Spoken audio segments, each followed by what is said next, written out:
My favorite part of the trip was when we went and did door-to-door ministry. Just being able to pray the sinner's prayer, the whole family, just going into homes and being able to pray with a young lady that couldn't even walk. And, just hearing her mother's faith of saying, by this time next week, I believe that God is gonna have her up on her feet. We all just came in agreement and just began to believe with her. Just seeing things like that, it made me have a different respect for life. It made me very grateful for everything that I have, even the roads that I drive on. It made me very grateful because I'm looking at people that don't have much. They were so happy. And here we are, we find any little thing to complain about.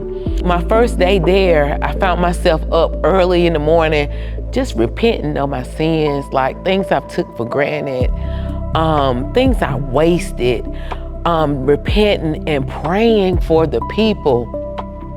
I truly feel like our mission was accomplished. I say a harvest of souls, that's what we received.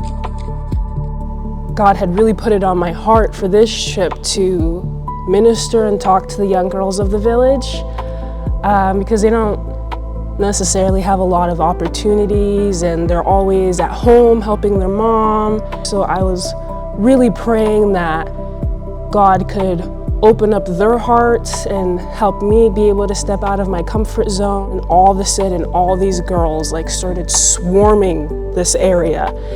And I got a little overwhelmed because there was probably everywhere maybe 50 elementary school girls, and they were just all over Autumn and I. Literally, I probably had 8 girls on each of my arms just hanging on, and we were just walking around and talking. That's what I spent most of my time doing in the village, was just hanging out with the girls. The end of the trip in the village, and we were in the car, we were driving back to the city, I started to feel very unsuccessful because I'm what did I do? I didn't necessarily share the gospel with any of these girls. We just talked and played games and walked around. So I was starting to feel really upset because I'm look at all these other team members, they're out here praying for people, saving souls for Christ, and I didn't really do any of that. And I had realized that God had answered my prayer that I was praying for months before the trip, that He did open up the hearts to the girls, and I was with them every single day talking about their hopes and their dreams. And the one little girl, she wanted to be a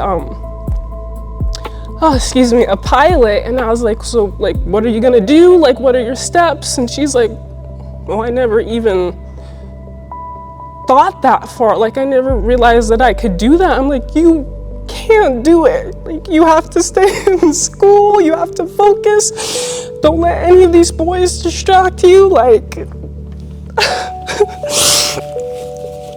If you want it, you have to pray and you have to trust God that He's gonna be able to get you there. And I just got so overwhelmed because that was the first time in my life I was able to see that I had prayed for something and I had wanted it a lot, and realized that ministry, it can look very different than what you think it can be. And even though I wasn't necessarily making the mute be able to speak or anything like that, that I was with those girls every single day, and they left their long school days, walked the mile up to our house and sat there until it was dark, till it was 9 or 10 p.m. And I'm you guys have to leave. You guys have school in the morning. And they're oh, Selena, we want to stay with you. I'm go to school, please. You've been with us all day.